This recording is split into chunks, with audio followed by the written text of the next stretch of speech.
Hello, everybody, and welcome to the PHLY Eagles podcast.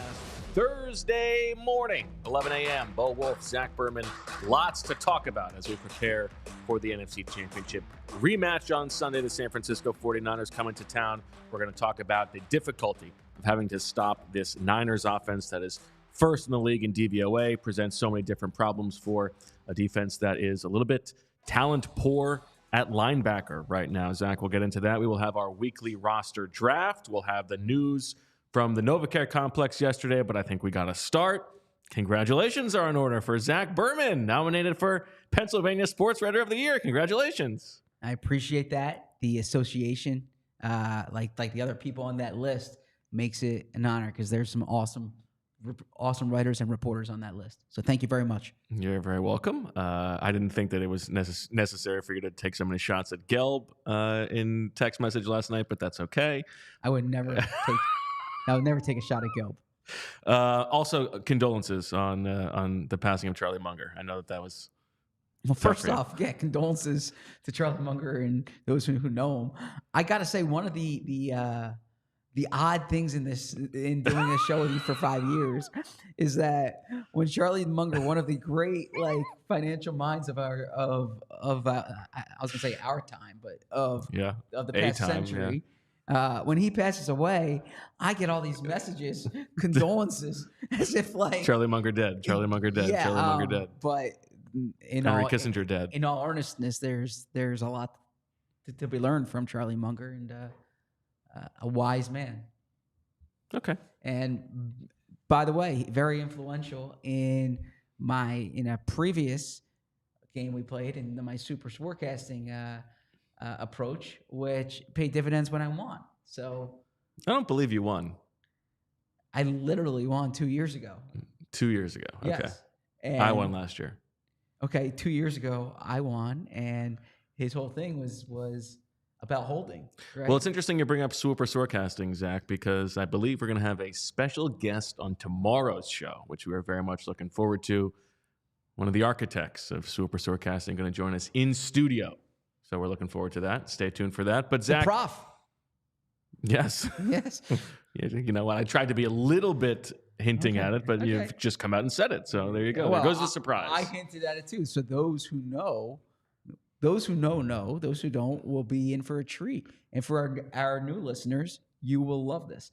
And our new viewers, I should say. But for the long timers, I do want to give a special note of appreciation for we're getting a lot of messages. It's Spotify Wrapped season. Yes. And seeing the PHLY Eagles show. I gotta say, for the PHLY Eagles show to be showing up there after just 3 months, that's some real sicko-dom. Yeah, so we truly appreciate it, and we will.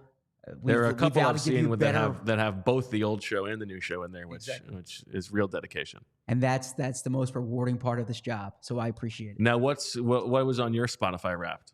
All my daughters and my son's music. Which is? My daughter likes Taylor Swift. Okay. Okay. My son likes, is it the Imagine Dragons?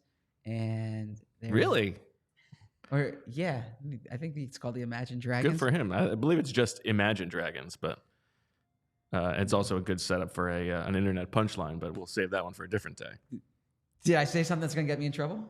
No. Oh, okay. All right. No. I always get worried that my cultural references are gonna.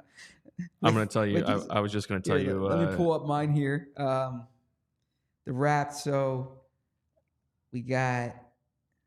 I'll tell you mine. My top artists. Number 1, Mount Joy. Gotta love that.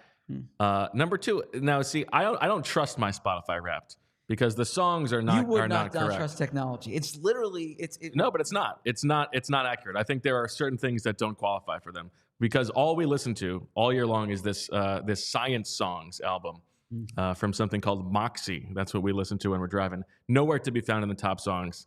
Not a good job. There must be some reason it doesn't count. The top songs: "Fishing in the Dark," which is a Casey jam, and then 4 songs from Lion Guard, which we have not been listening to in the last 7 months. So I don't really trust it. Meanwhile, Mount Joy, and then the Beach Boys number 2, which was like a one phase. No, it was like a 1 month phase. So again, do not trust that. I think it's maybe like by judging by the search. Number 3, Stephanie Beatriz, which is Justin Canto. Number 4 is the Lion King Broadway musical, and number 5 is Lion Guard. So gotcha. I don't think that it's accurate. Okay. Perfectly accurate. Okay. We have Taylor Swift. I guess my wife listens to Ed Sheeran. And your wife's using your Spotify, or you have a shared account? No, we have we have one account that we use. Is that bad to say? I don't know. Is that bad? From the Super Mario movie, that's my son. The Ninja Kids. The Ninja Kids. I don't know about the Ninja Kids. Yeah. Can't Stop the Feeling. I don't know what that's from. I have. Here's one. I have The Cape from Jason Kelsey's. Interesting. Yeah, I listened to that. We Belong Together. That's another one that my kids listen to. So yeah, it's my family's music. I'm not a big music person. I'm more of a podcast person. But And what was your top podcast? I spread to the different apps actually. Yeah, I do a little bit of app spreading myself. Because when my wife or my kids are listening to Spotify, I can't listen to that, so I'll listen to the other. If it's the same, you can't. If they're listening to Spotify on a different device, you can't listen to Spotify on your own. Yes, I didn't know that. Correct. Interesting. Yeah, that's not great. I feel like they could change that. Just a little product note from me to Spotify. Okay. I think they could use my advice. But no, I appreciate all those people who have us in your Spotify Wrapped, and when we do this next year, you will have a better year of shows ahead. I promise you, we'll keep getting better. I hope so. Yeah. I just, I don't want to make a promise we can't keep. These shows have been pretty good. Who's to say? Well, you keep climbing, right? Get 1% better every day, Zach. Exponential improvements. The lamp is never full. That's what Jalen Hurts says. Zach, this is the biggest game of the year. We've spent 9 minutes not talking about it. Whose of all fault people, is that? You're the one going into the Spotify Wrapped. I literally thanked the audience. I didn't expect it to be a revelation of what's in the. You're the one going down the list. I'm saying, Zach, this is a football week. This is a big game, and you're trying to distract us with Spotify stuff. I feel like you got to give a little bit. I've been working on articles. I've been grinding tape. Okay, I feel good about where I stand with my knowledge of this team, of the Niners. I haven't watched as much Niners this year as I would like, and I needed to look. This isn't going to be very popular with the audience because I know there's a lot of like Niners pushback or Niners dislike.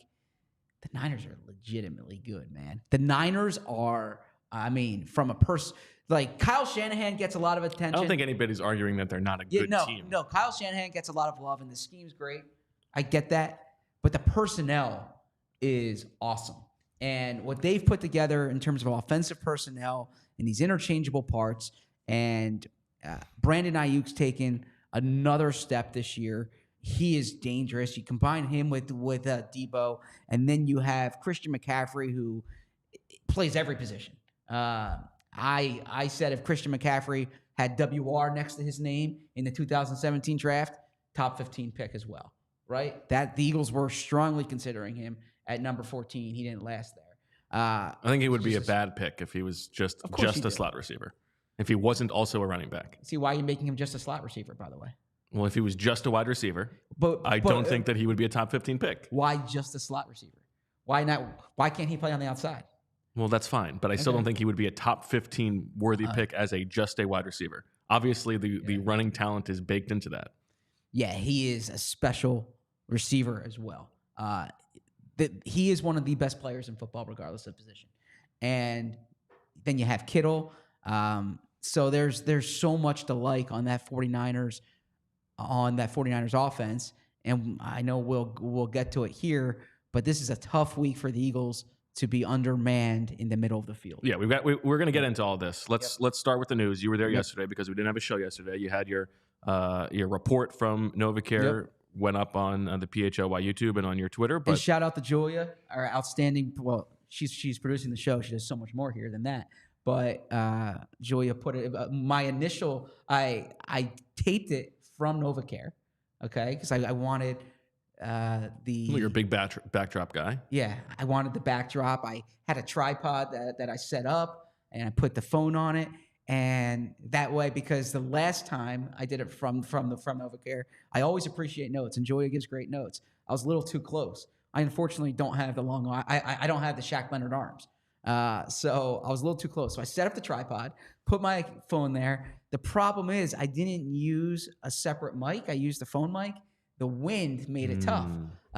So Julia tried to make it decipherable. It wasn't the quality that we needed. So I got home to where we used to do the pod and taped it from there. So that's why it went up a little later. But Julia put it up. So appreciate that from Julia. That was from yesterday's show, or that was from yesterday's practice. The Eagles had a walkthrough. They did not have Stone Cold News, man. Yeah, they did not have a full practice. They had a walkthrough, but the injury report estimation is interesting. I'm going to start with kind of the headline here, which is Lane Johnson limited. You had that great interview with Baldy the other day on Tuesday when Baldy, I think basically said that he expects Lane to play this week. I would say so. Lane was limited. That's a good sign. It means he's out there. He's doing work. So I would expect Lane Johnson to play. And Milton Williams progressing as well. He missed last week with the concussion. Now limited in practice. The concern here, Zach Cunningham did not practice with a hamstring injury. Doesn't sound like he's going to go. Jeff McClain had that report yesterday. Fletcher Cox, groin injury. I know all our daily viewers and listeners know that Fletcher wasn't on the show on Tuesday. He's obviously undergoing treatment right now. This is an important injury to monitor as well. Grant Calcaterra does not have a walking boot on, but he is dealing with this ankle injury. Would not have practiced, and neither would Dallas Goedert. I think Dallas Goedert would like to push to play, but I don't know if that's going to happen quite yet. You were like taking a big whiff of yourself the other day, saying that he was going to play. I didn't say he was going to play. I said it was a possibility. I said don't categorically eliminate. So, do you feel differently today than you did on Tuesday about the chances of him playing? Slightly different. I think they might. I think he wants to play, but I think they'll. Of course, he wants to play. They'll hold that there. That comes down to the doctors. Turkey's over or under 50% that he plays. I would go under right now. Okay. There are a handful of other players who were limited, who are big name guys such as A.J. Brown, Devontae Smith, DeAndre Swift, Jordan Davis, Julio Jones. But if you're limited on Wednesday, I wouldn't necessarily be concerned. One player I did not mention for the DNP, Justin Evans. I was going to ask you about this. He returned. The Eagles designated him to return from IR, and it appears he had some type of setback here because he went from being a participant in practice to now not practicing, and that's notable because the Eagles need all types of depth they can look for. So pay attention. And because his window is going to close. If they don't activate him to the active roster by early next week, I think his season's over. His season's over, exactly. So that's a good note there. Shaq Leonard was in the building yesterday. He came after he visited Dallas. He left. There's no deal according to multiple reports here. He's going to take some time to decide between the Eagles and the Cowboys. So certainly nothing for this weekend at this point. But pay attention to that. Nick Sirianni is doing his best recruiting pitch. You asked him about his recruiting skills. Yeah, he says it's been a long time since he's done it. He kind of undersold it. I had heard back when he was at IUP that he could close the deal. Well, sure, but it's not like he was at like winning recruiting rankings for Georgia or something like that. Well, that's true. He was not doing that, but everything's relative, right? Sure. But you could see the difference in the approach. Like whereas Jerry Jones is like he's going to be sucked in by the Cowboys aura, like he's going to choose us. Whereas Nick is like, I just want him to do what's best for him. Yes, yeah. So I actually think Nick's probably taking that approach, knowing Shaq Leonard. He says he's known him a long time. They've been on the phone this week. I think Nick was very deliberate, like not trying to put pressure on him, not trying to woo him or seduce him in any way. You know what I mean, Bo. Okay. But from a football recruiting perspective. But by the way, cool for Shaq Leonard. This is a guy who, was not a major college player. Where do you go? South Carolina State, right? I think that's a pretty major program. I think he would tell you it's not. Okay. Second round pick. Yeah, but I'm saying, but he was never a free agent before, right? So it must be fun to be seduced, to be recruited. Let's be careful with our verbs. To be recruited. It must be fun to be wooed. To be wooed, to be wanted. Everyone. I feel like I would love. Could you say wooed again? I love the way you said that. Wooed. I don't know what's so really funny good about that, but everybody wants to be wanted, right? Sure. And so to have the Cowboys and the Eagles coming after you, you visit both places. I've always said if I was a big-time college recruit, I would take every official visit. Those seem so much fun, right? What? I mean, you get to see different schools, you get to see all the facilities, you get to meet different people, like a lot of student unions that you get to go to. Of course, you would want to go to every one, among other stops, sure. But I mean, what? It is best for me not to say what I'm thinking. I don't know what you're thinking. I'm thinking about being a top recruit, being recruited to these schools, hearing their pitch to you, being felt, being made to feel important, being made to feel important. That must be a cool feeling for these guys. So for Shaq Leonard, someone who was not an SEC program guy, who was not like the belle of the ball coming out of high school, I'm saying this must be neat. It must be neat. Bo, I mean, I'm not saying anything. Okay. Okay. I'm not going where I want to go. Okay? Please don't go where you want to go week. because please don't go where you want to go. Last thing from well, there's two more things from yesterday I want to get to here at the top. Zach, can you move your mic slightly to your right? I know that message was not for me to read out loud, but I want to make sure that we are. I like being transparent with the audience. If the audio is not what it needs to be, it's my fault. It's certainly not Julia's fault there, okay? It's because the mic needed to be slightly to my right. James Bradbury's been in the news because Deebo Samuel called him trash. Yes. And Deebo Samuel did not back off of that. Okay? Now, James, being the professional that he is, he stood by his locker, Eli Manning style, and said, I think you can just say James Bradbury style. Okay. He did it after the Super Bowl. Yes. He doesn't. Everything doesn't have to be about Eli Manning. He's not the only classy player in the NFL. And said, who's going first?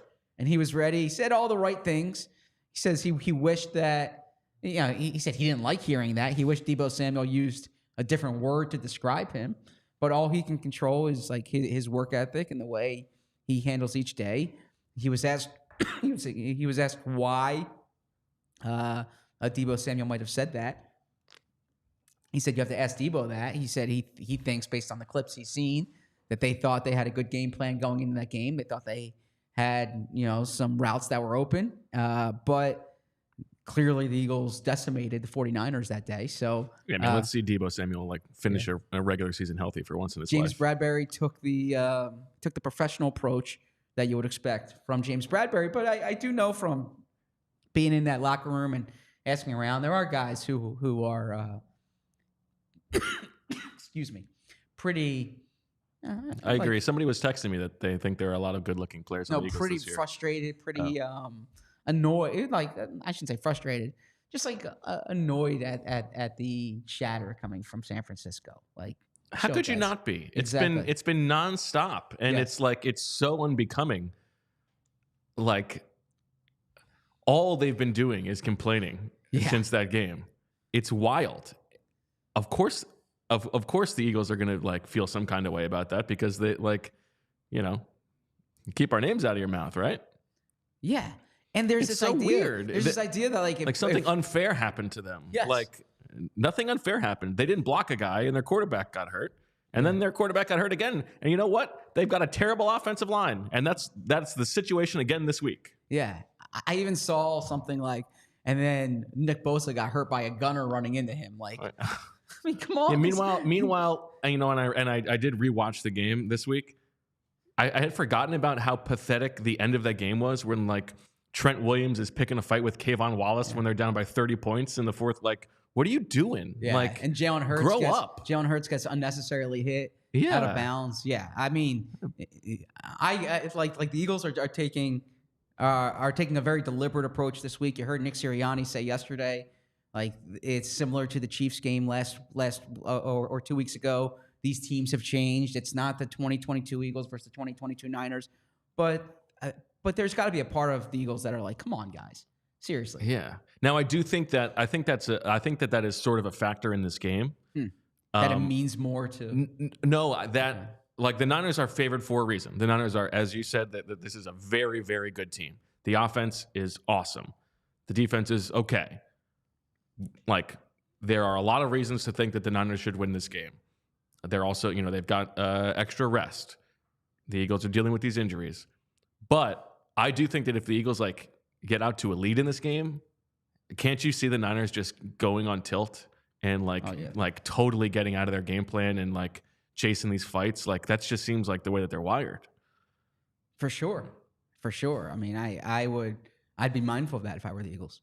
All right. Well, if you want to go on tilt too, because I think this is going to be an absolutely unhinged crowd on Sunday for a game that looks like it's going to be bad weather too. You want to just go full on psycho mode? You can get your tickets at Game Time, because buying tickets to your favorite events shouldn't be stressful. Game Time is the fast and easy way to buy tickets for all the sports, music, comedy, and theater near you. With killer deals on last-minute tickets and their best price guarantee, you can stop stressing over the tickets and start getting hyped for the fun you'll have. They've got flash deals and last-minute tickets. Easy to find and buy tickets for every kind of event in your area. Images of seat views, lowest price guarantee, event cancellation protection, job loss protection, and more. It's the fastest growing ticketing app in the country for a reason. Buy tickets in a matter of seconds. Just 2 taps. And you're set. Tickets are sent directly to your phone, so you never have to dig through your email.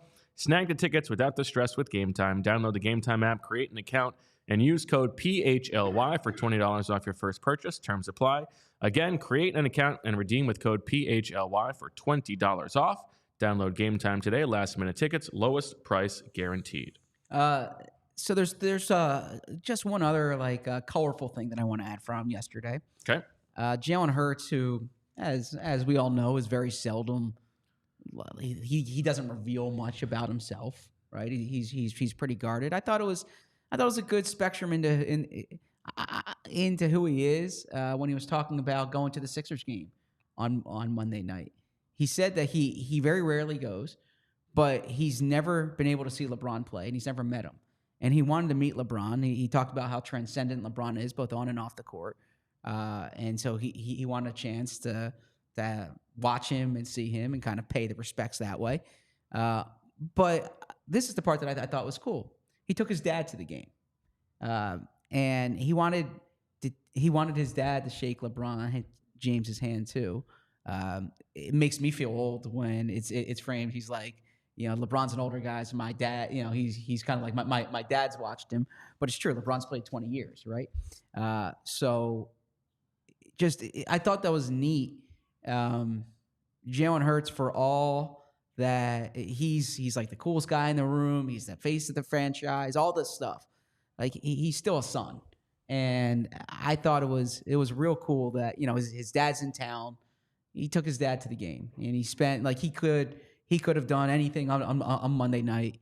He goes to the Sixers game with his dad. I think yeah, that kind of a soft spot in my heart for that. I respected that when I saw that. Was there any? Has LeBron talked about it at all, or was there a clip of them together?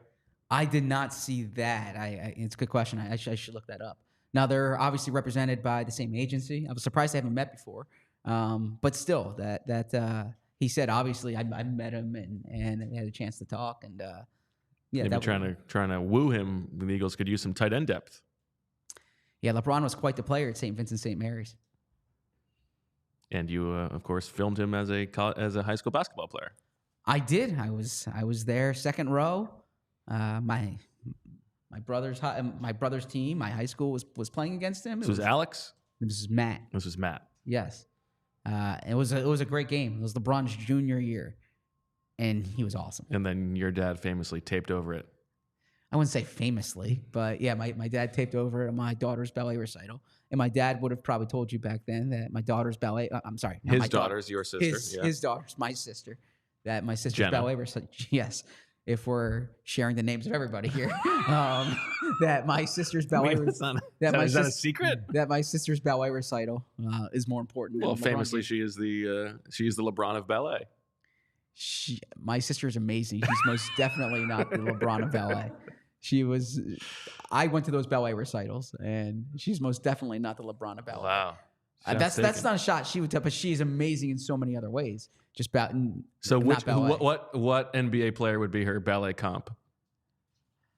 Oh, I mean, she wouldn't have gotten to the NBA with her ballet, but that's okay. So she was like the Jenna. She was like the Ibrahim Muhammad of ballet. Maybe Jabbar. Who? Wasn't that the Penn player? Okay, that's just a weird reference. Well, I'm sure you said a player who didn't make the NBA. I know. Didn't make the NBA. Like when you said that, I was worried you were setting me up for something that is gonna get the me on Vitas the block. Danilous. Okay, sure. Okay. She was the Zach Berman of ballet. Wow. I'll put it that way. Now that is a shot. Yeah, because we were probably comparable, me in basketball and her in ballet. Wow.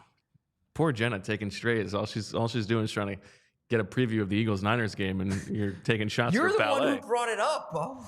Yes. All right. You talked about the Niners offense, Zach. This Niners offense is so good. It is first in DVOA. We know about the personnel, those guys you talked about. They play 21 personnel, the second highest rate in the league. They play 22 personnel, the highest rate in the league. So they are in like formations that you would expect a defense to match with base over 50% of the time. As you said, the Eagles in this game have Christian Ellis and Nicholas Morrow and nobody else healthy. Now, Ben Van Sumeren they have used up his elevations, right? Yeah. So if he's going to play in this game, which he probably is going to, they're going to have to take a roster spot here. How do you think Well, they have a spot. They have a spot. They waived Josiah Scott earlier this week. That's right. So they have a spot. And I imagine that is for Van Sumeren. Okay. But that's just depth. You're not counting on Ben Van Sumeren to be. Sure, but they need another linebacker healthy.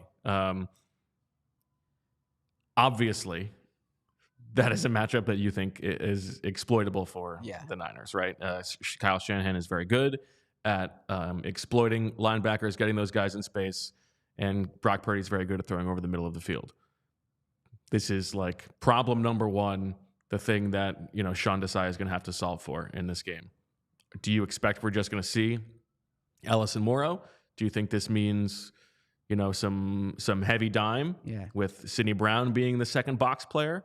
Do you think the Eagles are going to go 5-man defensive fronts instead and go play like a 5-1-5? Or most likely, is it just sort of a little bit of everything? Great question. And I think that's like the big story of this game. The default is saying a little bit of everything because that kind of covers your bases, right? But I guess realistically, you take a step back. You mentioned those numbers there. When you're undermanned at linebacker, the way the Eagles are, you would much rather face a team that's like heavy 11 personnel, right? Or even 4 wide. San Fran plays the second fewest 11 personnel in the league. And you definitely don't want to see a team that has 2 backs or 2 tight ends on the field as much as the 49ers do, because that's obviously going to put strain on the middle of the field. I think if I had to guess, you're going to see Sidney Brown used more in the role that he played in Illinois, where he's almost, it's a heavy dime, but he's almost a quasi linebacker. This is the push-pull here. San Fran, we're kind of thinking about it, or I shouldn't say we. I'm thinking about it like when San Fran's in the passing game, and they can get McCaffrey isolated on a linebacker. They can get Kittle isolated on a linebacker. They can even get Deebo isolated on a linebacker or a safety. But Kyle Shanahan will show no issue running the ball over and over and over again. And he will stubbornly run the ball. Yeah. Yes. And I know you say the Eagles have the best run defense, you saw that clip from Brandon Graham. And of course, it comes down to the front. Like, you can't dismiss the front. But if you go 5-1-5, you're vulnerable there at the second level. and you really are counting on your safeties tackling. Now, Kevin Byard and Reed Blankenship, and these are players that you trust at this point. But this is a week when you would much rather face a team that's going to spread you out. And there have been games this year when the Eagles were undermanned at corner, and you wish those were the weeks you might be playing against a team that plays these heavier packages. This is certainly not an ideal week for the Eagles. I mean, I do think that every time the Niners run the ball, it's a win for the Eagles, even if they're running the ball. So? Yes, I do. Because of the Eagles' run defense, or because they're not exploiting because of the Eagles' run defense. Okay. We can get to some of the Purdy numbers in our draft, but they are incredibly efficient when they throw the ball. If we want to have the Christian Ellis conversation, from rewatching that game, yo boy, as you said, my boy. My contention with Christian Ellis all along has been, and don't smile at me. I'm telling you my Christian Ellis take. My contention all along has been he is a for a defense that going into the season was not expected to be great. He provided some high variance. I believe that is true. And I think his highs are higher than what you're getting from Nicholas Morrow, and his lows are about the same as what you're getting from Nicholas Morrow. I still think he's a better player than Nicholas Morrow. Now, where I was wrong is the defense itself has been better than I was expecting it to be. So having a guy be in the right place mattered a little bit more. But in this game, where I don't think the Eagles are going to be able to line up and stop the Niners, drive in, drive out. I think they're going to be giving up yards. I want the guy who has a little bit of variance. And, if Brock Purdy's going to throw you the ball, Christian Ellis can catch it. I'm not so sure about Nicholas Morrow. I think he can make bigger plays. Now, am I feeling good about Nicholas Morrow and Christian Ellis being in the middle of the field against the Niners for, 65 plays? No, obviously not. But I don't think that he was as bad as some people are saying he was in that last game. Yeah, I see in the chat. K111 says Christian Ellis was terrible last week. He says he gave up 2 touchdowns, Bo. Well, that's not true. It's just not true. People are blaming him for the one where Blankenship misses the tackle, that he's going the place he's supposed to go. He's not freelancing there. Just because Romo says it on the broadcast doesn't mean it's correct. Romo catching a stray. Yeah, he doesn't know what the call was. Wow. It's better to force the guy inside than to force the guy outside. Obviously, this is where the Eagles are weak in this game, but I stand by Christian Ellis is better than Nicholas Morrow. That's all I'm saying. Okay. Look, I think if you're coming down I also think there's more upside. What Nicholas Morrow is. Christian Ellis doesn't have the benefit of having played in the league as long as Nicholas Morrow has. So, you would expect that he would get better over time. True. Although I value dependability more than you seem to. You say you're not as big on a guy being in the right spot within the defense. That to me, I'm a consistency person. I'm a dependability person. I think dependability is one of the most important attributes somebody could have, particularly on the football field. I understand your point about high variance, but I mean, consistency matters to me. Reliability, dependability. That's true. That's why he's not on the field. Mm-hmm. But I also think Nicholas Morrow does not offer that. And I think there is the perception that because he's been in the league, he offers that. He is in the wrong place all the time. Okay.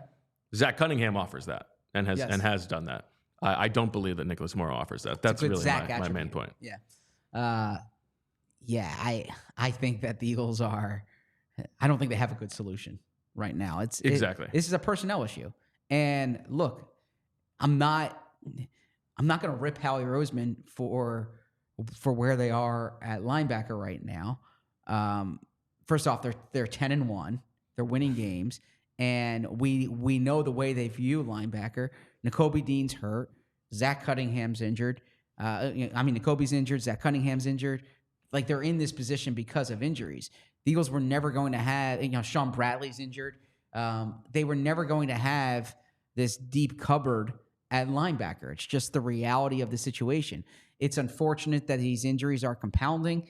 The only argument you could say is that Nakobe Dean did come with an injury history, and perhaps they should have had a little more insurance beyond.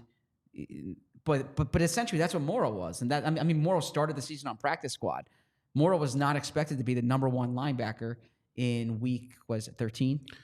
Yeah, and I don't really fault them for this roster construction. I think it made total sense. And if if the proof is in the pudding, if you got to go like fewer resources somewhere, that's the place to go. And as you said, it has borne out that they are still 10-1 despite having just mediocre linebacker play. And the truth is, for all that we can talk about how they're undermanned at linebacker and some of the strain that they might have on the middle of the field, the bottom line is the way this defense is built is if this defensive line wins, and this 49ers offensive line is certainly not this dominant. I mean, their talent is at the skill positions, not on the offensive line, other than left tackle, where Trent Williams is awesome. But if the Eagles win their matchups on the front, and I know Fletcher doesn't, we'll see Fletcher's status, but they're thin at D tackle. Jalen Carter's been incredible this year. Jordan Davis is taking a step. Milton Williams coming back will be huge. Josh Sweat and Hassan Reddick are, two of the best players in the league at their positions. Brandon Graham can give you productive snaps. You want to see, as we've discussed on previous shows, more depth at the edge. But like the answer, the Sean Desai's answer and the Eagles' answer for how are you going to figure this out is win at the line of scrimmage. And frankly, that's what happened last year. The Eagles won at the line of scrimmage, and they won the game. That is the whole key to this game on that side of the ball, right? Is the Eagles' defensive line is going to need to dominate the Niners up front. As you said, Trent Williams is great. Although, like, I know that, like, all the offensive line experts love Trent Williams. And he's a Hall of Famer. That's great. I just think he's a little bit overrated. I mean, I have seen Derek Barnett dominate him. I have seen him, he's great in space. That's awesome. I think Lane Johnson is a much better player than Trent Williams. It's a really high bar. Yeah. I have seen Trent Williams enough and seen him lose enough that I'm not he's not Joe Thomas to me. Okay. That's all. I think Trent Williams is great. He's great. But the rest of that offensive line is not very good. No, not at all. And Colton McKivitz at right tackle and Spencer Burford at right guard especially have been taken advantage of. And you certainly know that Hassan Reddick can do that to this Niners team. That's this game, right? Is if they can dominate up front and also in run defense, if Jordan Davis and Jalen Carter and if Fletcher Cox, if he plays, can be stout in the middle of the field and force the Niners into, I say force into third and long, and then if they can not be so bad on third and long again, but that's where they have to win. I agree. And I'm going to make a little statement here. Okay. Now it's unbecoming of a reporter to engage in the, I'm just covering the team. I'm not getting into this whole back and forth. Okay. Okay. But if the 49ers have a tight end blocking Hassan Reddick and Brock Purdy gets sacked, I don't want to hear how great the play design was, how they had 3 guys open downfield. Part of a play design is blocking. If the Eagles win at the line of scrimmage, it does not matter how impressive the route was. It does not matter, this could have been an explosive play. What matters is that you didn't block the pass rusher. So I think sometimes there's this, if this play worked, it would have busted. No. If you don't block the guy in front of you, it doesn't matter what happens. So that's a little preemptive. Right. It's not like a blitzer, like a nickel blitzer coming who surprises you. Yeah. The guy who's leading the league in sacks. Yeah. Exactly. So you made the point on our show last week. Oh, I'm sorry, last year that there's a reason why these Niners quarterbacks get hurt every year. They're not just adding injury-prone players. If you're not protecting them the way they need to be protected, and you're facing a good pass rush, this is something that could happen. I think there's such an interesting philosophical contrast between these organizations and the coaching staffs and the roster building, because Kyle Shanahan, it's all about get me the guys who can run my system. Yes. Right? I know best. He wants to be playing Madden, right? He wants everybody to be exactly where they're supposed to be in what he wants them to do. And it's great if they're as good as Deebo Samuel and Brandon Aiyuk and Christian McCaffrey.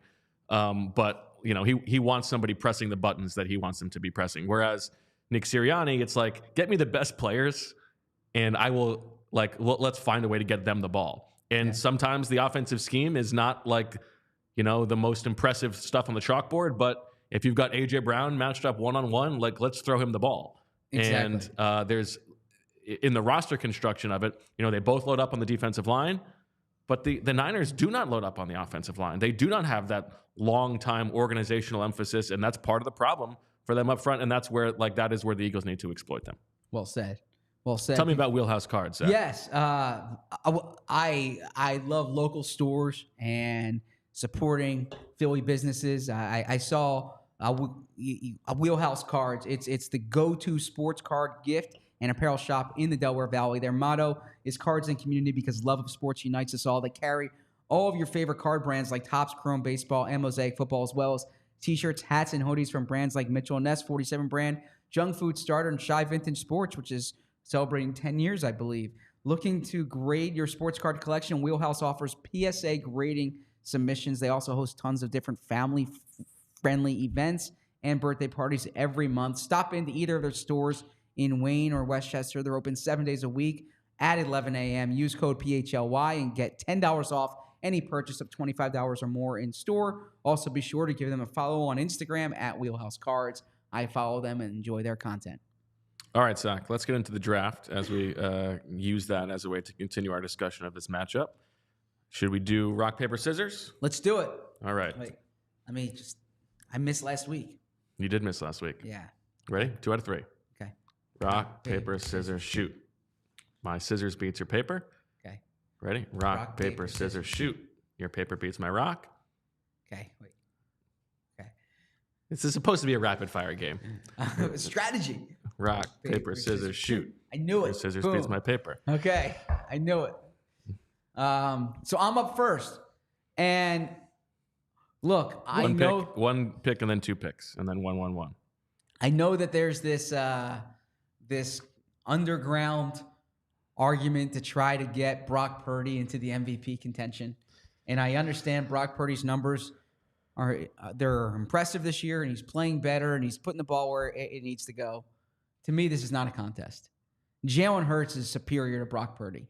Jalen Hurts is one of the best players in the NFL.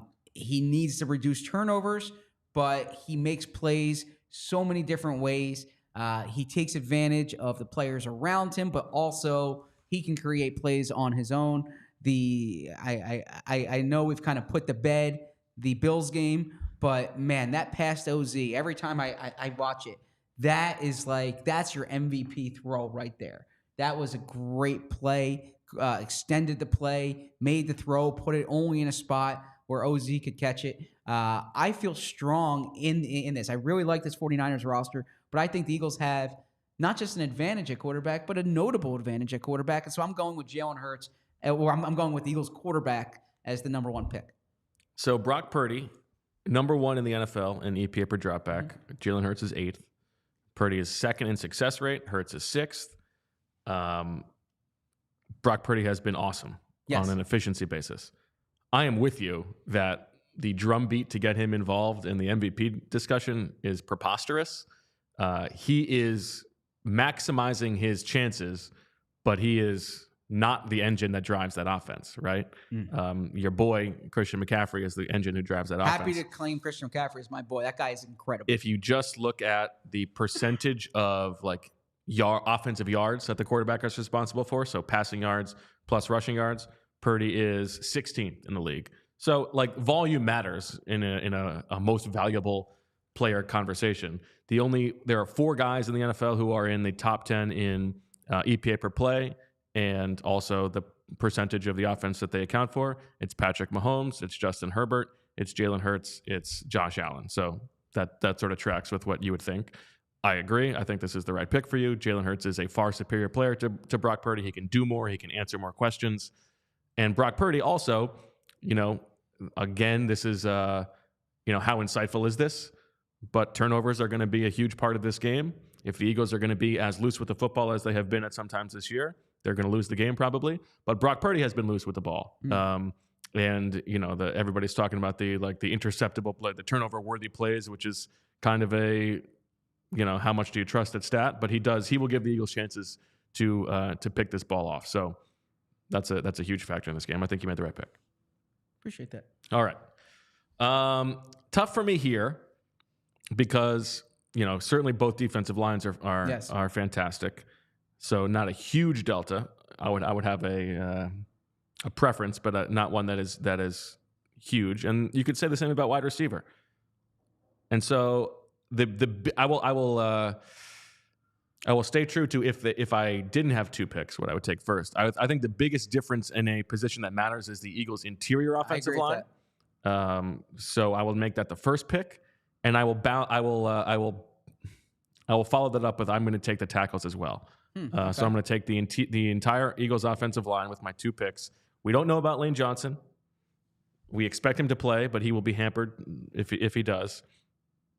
Trent Williams, who is so overrated and has been for so long. I'm just kidding. But Colton McKivitz can be had. The rest of that offensive line can be had. I feel good about the Eagles offensive line, and we can get into a little bit more tomorrow, but it does feel like running the ball is going to be an important thing for the Eagles in this game. That is, the Niners are not a great run defense. They can be pushed around a little bit. We know about Javon Hargrave. He can be something of a one-dimensional player sometimes. I think DeAndre Swift is going to be a big factor in this game, but give me the Eagles offensive line. Yeah, that's the right way to go. I was considering Eagles interior offensive line with the number one pick, but I wanted to make sure that I got Jalen Hurts on my team. I thought that you framed it well with the offensive line, that this is where the Eagles have an advantage, especially if Lane Johnson's on the field, which we're assuming that he is, and that the Niners are productive despite the right side of the offensive line. So I think that's a good pick. Now, I'm in a weird spot here because we both kind of agree that the least important positions on the field from a roster building perspective are linebacker and running back. Okay? But at the most important positions, now that offensive line's taken, I don't see a significant delta with the defensive line. I know I think higher of Chase Young than you might, but I don't see a significant. I see a delta, but not a major delta at wide receiver. But there is a notable delta at running back and at linebacker, and so this might be high from a roster building perspective. But one thing that I want to acknowledge is that when we do this exercise, the purpose of this exercise is to judge the two rosters, not necessarily to build it the way we would if we were drafting a team long term. It's where is the differences matchup this weekend, and that's why I need to go linebacker here. I think it's a very reasonable pick. Fred Warner he's turning into the new prototype in the NFL. The Eagles are really weak at that spot, as we discussed in the second block of the show. I don't think this is a stretch. I would not take Fred Warner if we were drafting long term. I would not take him one of the top 5 guys in this game. But for the perspective of looking at this weekend's game, the 49ers are really good in the middle of the field, and the Eagles are not. So I'm going linebacker. I think that's a reasonable pick. Now I will say I do agree with I think this is a long-time Jimmy Kempski position that Dre Greenlaw is very overrated because he gets to play next to Fred Warner. But we're talking about Fred Warner and any Joe off the street against Christian Ellis and Nicholas Morrow. That's a pretty big difference. The funniest, as an aside, the most random Fred Warner story was when the Jets were scouting Zach Wilson. Is this a story you remember? Go ahead. So they were at BYU's Pro Day, and there was a little, and there was some concern or some questions about Zach Wilson's size. And so Robert Saleh, who was with the Niners before he came to the Jets, called over Fred Warner, who was there at the BYU Pro Day, and had him stand back to back to Zach Wilson to because he knew Fred Warner's size. So he wanted to see how Fred Warner compared to Zach Wilson. And he's like, well, I saw how big Zach Wilson was in person. So next to Fred Warner. So that made me feel good about this. There you go. Good ZB encyclopedic knowledge nugget. Before we keep going with the draft, let's talk about FOCO, Zach. FOCO is a leading manufacturer of sports and entertainment merchandise with a product line that includes apparel, accessories, toys, collectibles, novelty items, and more. It's the best officially licensed gear for all sports and fandoms. The holiday season is here, people. If you want to buy some Philly merch for the sports fan in your life, Foco has you covered. They've got overalls, hoodies, hats, sunglasses, bags, everything you need for a game. Foco has also hooked PHLY up and provided awesome pieces for our sets. Foco always has our back for Philly sports, and they have yours too. Get the best gear around by using the link in our description. For all non-presale items, use the promo code PHLY10 for 10% off.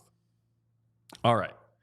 This is tough because, wide receiver, I would rather have A.J. Brown and Devontae Smith than Deebo Samuel and Brandon Aiyuk, but it's not a crazy difference. I am not willing to go Christian McCaffrey yet. Okay. So I may let you have him. We'll see. I think I know where you're going here. Edge, I guess I would rather have Reddick and Sweat and Brandon Graham, but Chase Young and Nick Bosa and Cleveland Farrell and Randy Gregory, that's pretty good. Defensive tackle, I would probably rather have the Eagles depth. Maybe that's where I go. I think corner is an important one because I think the Eagles have 2 good corners and I think the Niners have 1. But do I take Christian McCaffrey just to throw you off? Tight end. Now, tight end, if you're telling me that Dallas Goedert's not going to play. Well, I don't know that, but I would lean in that direction at this point. That's certainly a big difference in this game. I mean, DeAndre Swift is playing very well. I'll tell you what. I'm gonna actually go ahead and I'm gonna take A.J. Brown and Devontae Smith. Okay. Perfectly defensible position. I don't love this because Brandon Aiyuk is playing really well. Deebo Samuel, it's impressive that he's able to run so fast with all that junk in the trunk. We've talked about that for years. But give me A.J. Brown and Devontae Smith, who I think can make more unschemed game-changing plays than the other 2 guys. That's fair. And Devontae's been on this heater. AJ is top 3 in the NFL. I would definitely take the Eagles wide receivers over the 49ers. I just don't think the delta is significant, but I think that's a good pick. So I'm down here to, deciding between whether if Dallas Goedert's not playing, there is a major delta there, but Christian McCaffrey is one of the best players on the field. And I already know that I don't have the Eagles wide receivers, and I don't have the Eagles offensive line. It's going to end up that I'm like Jalen Hurts with the 49ers offense here, which might not be a bad position to be in. I mean, do you think Kyle Shanahan would make that trade? I would imagine so. Yeah. I mean, now the contract would complicate it, but I would imagine so. Yeah, but do you think he would want Jalen Hurts? He wants like a bot. Yeah, I don't know that he would want Jalen Hurts. He drafted. He has a long time preference for white quarterbacks. That's for one. What kind of comment is that? He literally drafted Trey Lance at a number 3 overall, and then didn't really want him. Didn't really like him. Made sure that he made sure to make it known that he didn't want Robert Griffin III. He wanted Kirk Cousins instead. All right, I'm just saying. I think he might have some biases that he has to wrestle with. I'm staying as far away from that conversation as it gets. Okay, that's not even. He doesn't want somebody playing out of structure. Well, that was that. It's interesting you say that because that was the whole debate. It's funny how it's worked out because the debate was like Trey Lance versus Mac Jones, right? And Mac Jones hasn't turned it, but the whole point is like Mac Jones, you get this guy who plays within structure, and Trey Lance, you can take the Shanahan offense and all of a sudden add to it. Right. I need to say that 2012 Washington, the team that was previously the nickname in Washington at the time. Okay, they weren't the Washington football team at the time.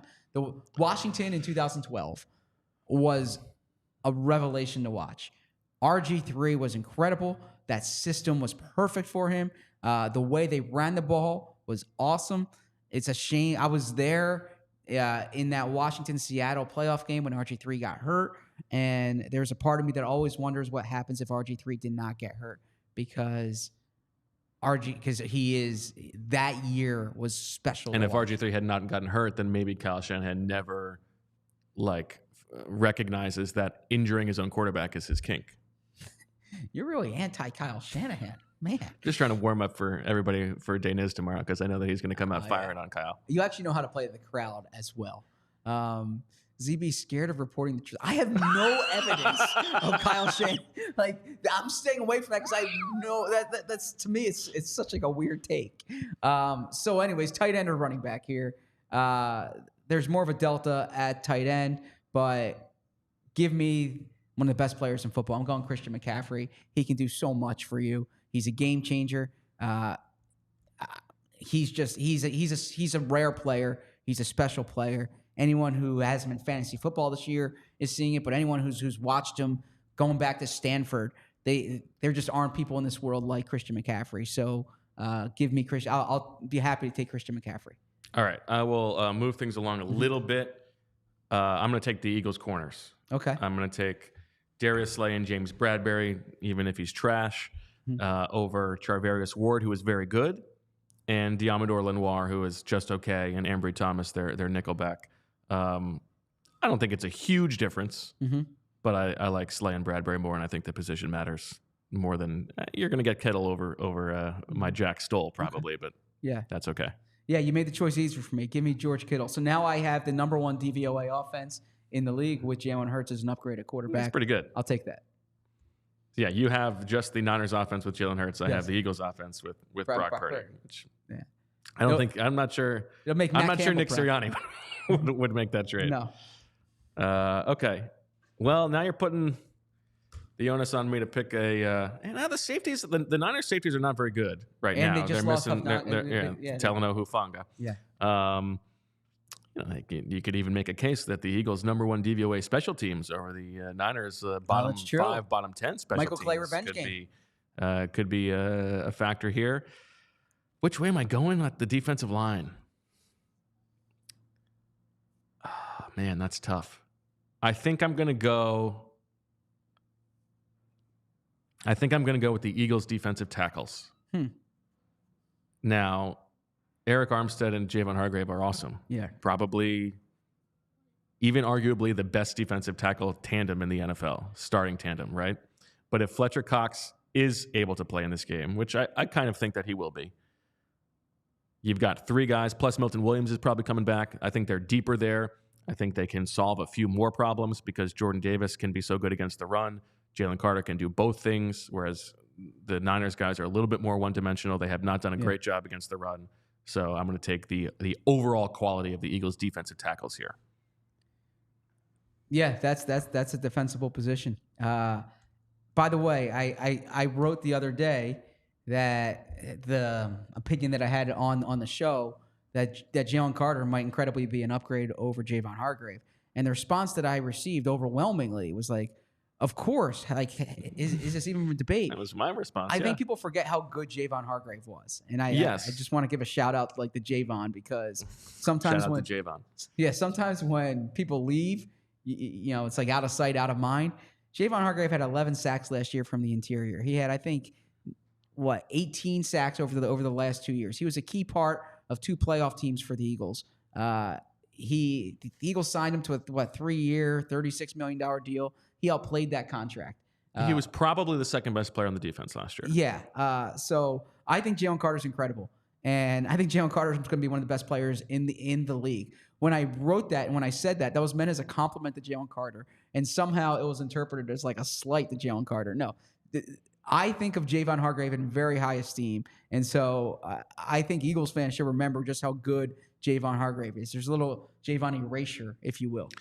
I don't know. I don't know that I agree with that. Okay. I just think that people have seen, like, Jalen Carter is that good. That's how good he is, and it is crazy that he is an upgrade on Javon Hargrave. Like, that is wild. But yeah, you're right. Javon Hargrave was awesome, and still is very productive. Yeah. So I'm gonna go with the Eagles safeties here. The 49ers banged up at that position. They're trying to figure this out now. They do have. For all the Penn State fans here, they're turning the Jair Brown, Trenton native, right? So local guy there, and they have Tashawn Gibson. But they lost their best safety. The Eagles they have Byard, they have Blankenship. I like what I'm seeing. They have Sidney Brown, who's going to play a role in this game. So give me the Eagles safeties in this game. I mean, this is unprecedented, Zach, that the edge would be still on the board in this draft, and I'm gonna continue making it unprecedented. I'm gonna make them Mr. Irrelevant. I'm gonna take the Eagles special teams over the Niners special teams. You know, maybe if this game comes down to a 59-yarder in the piss and rain, Jake Elliott will make me look good.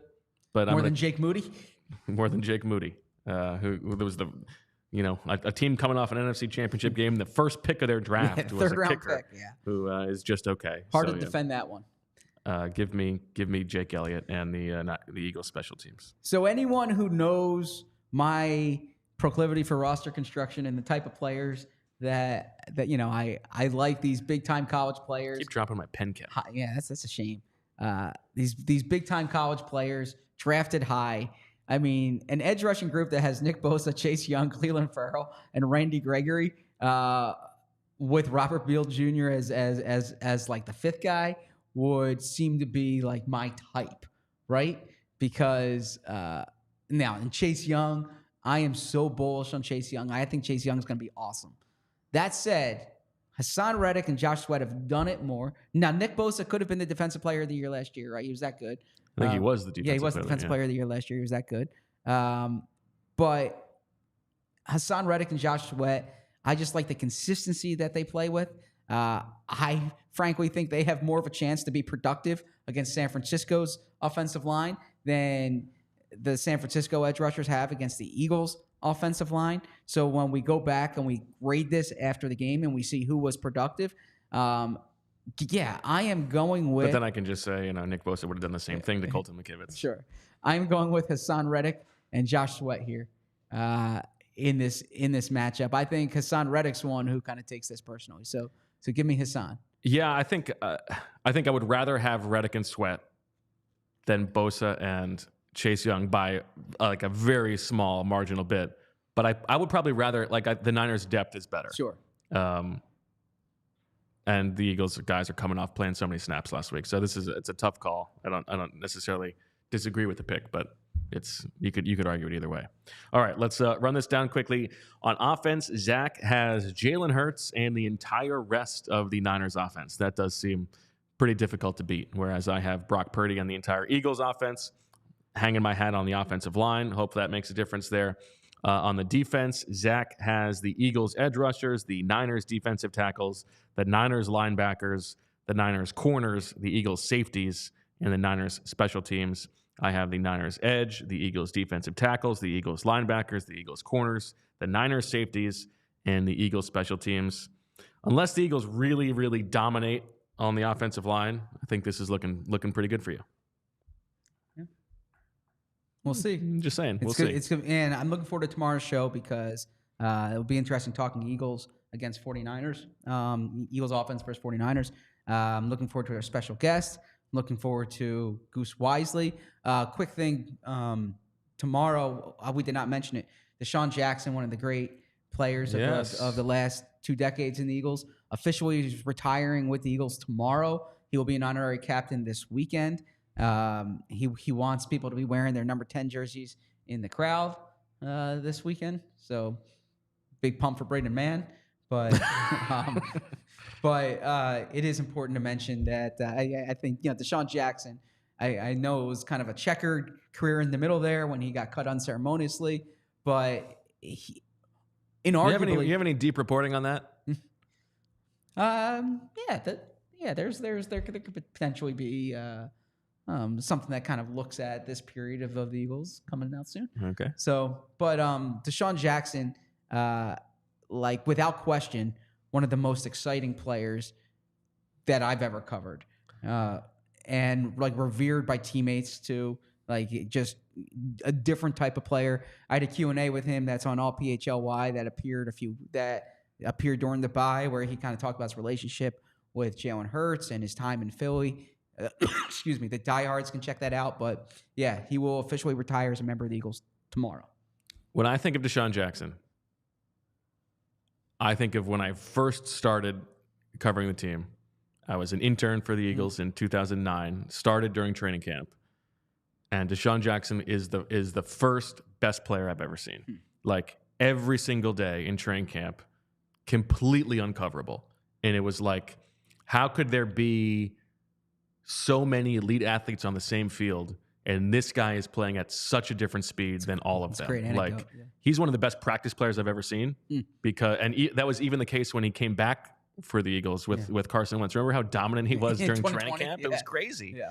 Because nobody as fast as him. And he had that,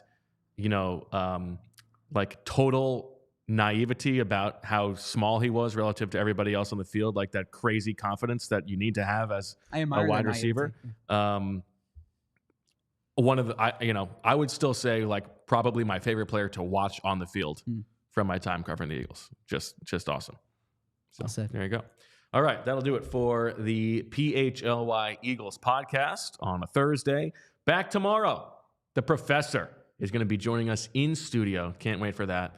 As we turn our attention to the Eagles offense against the Niners defense, Goose wisely, all that good stuff ahead of the big game on Sunday. So for Zach and Julia, we thank you for listening. Thank you for watching.